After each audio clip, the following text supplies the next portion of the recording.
ويا هلا بالشبيبي. بيقولوا إن لم تستحي فافعل ما شئت، بس عيال زايد تخطوا هالمرحلة بمسافات ضوئية، صاروا بمرحلة تصدير قلة الحياة عبر القارات. الجماعة عندهم رؤية مستقبلية، بدهم يثبتوا للعالم إنه بلايس مجرد هاوي تلميذ مهذب مثل عريف الصاف يلي بيمسح الله، ومحتاج دروس مكثفة عند المستشارين بأبو ظبي. إنهم عصاب. إيه، يلا روحوا لنجي.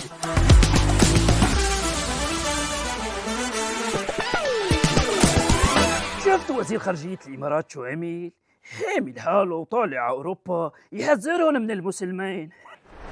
بعض الدول الأوروبية لا تدرك أن هناك 50 مليون مسلم في أوروبا.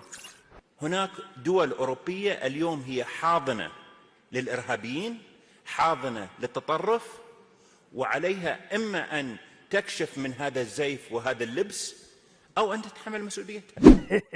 ولك يا زلمي، هيدا مثل يلي بيعمر جامع وبيروح يشتكي للبلدية إنه الأذان عم يزعج السياح. والمصيبة الموضوع مش بس حاكي، في صحفي كشف إنه التمويل الإماراتي نازل مثل زخ الشتي لتشويه صورة الإسلام بأوروبا، دفعين ملايين لليمين المتطرف عشان يكرهوكم أكتر. انتوا ما خاصني أنا مسيحي.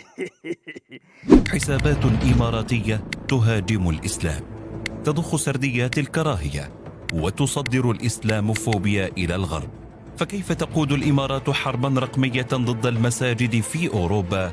وكيف تحول الخطاب من منصات التواصل إلى قرارات تضييق وإغلاق فعلية؟ يعني دفعين دم قلبهم ليخلوا الغرب يقرف منكم.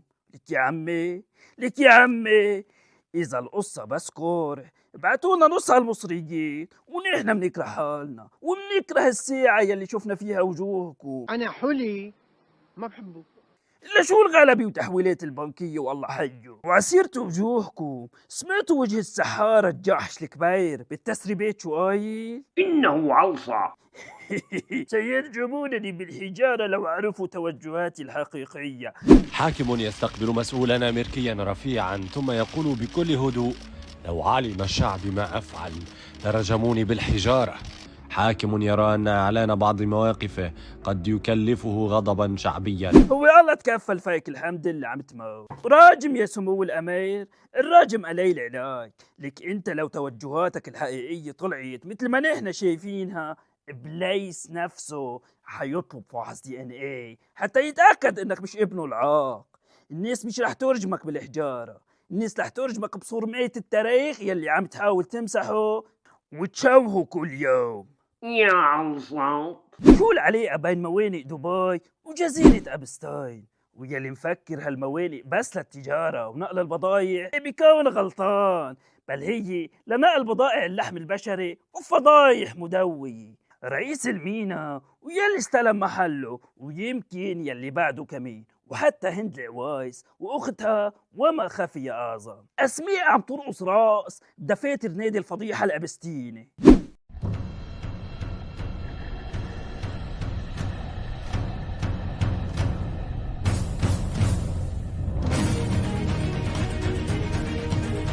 هند العوايس يلي كانت تحاضر بالقيم بالامم المتحده، باختصار كانت تأجر طيطها وطيط أختها هناك لك تفه عليكم.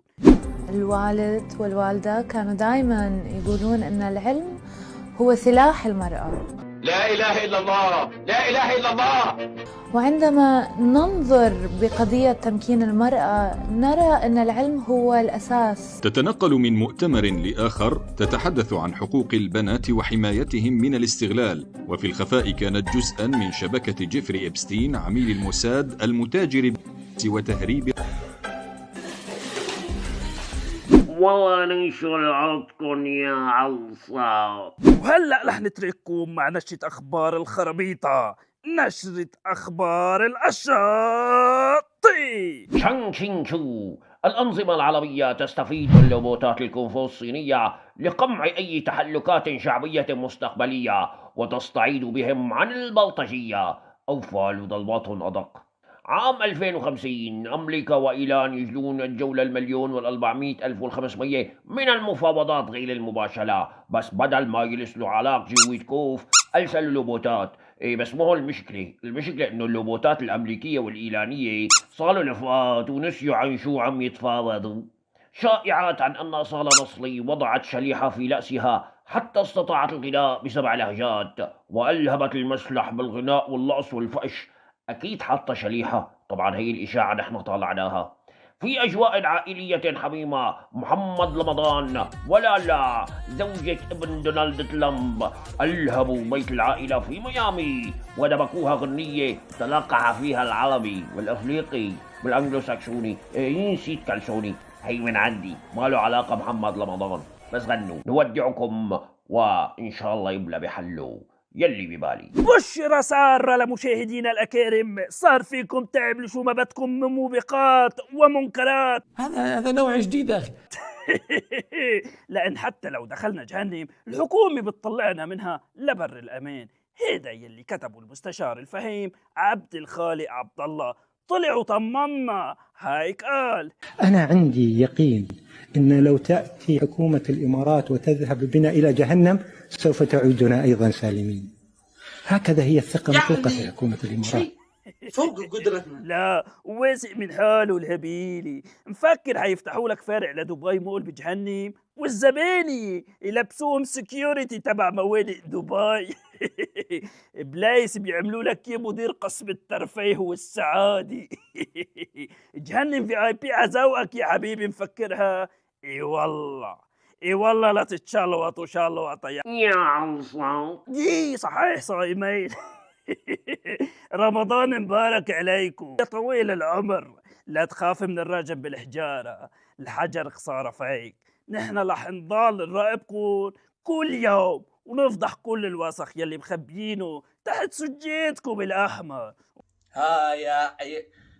أنا بطلت أسب الآن، إشارات.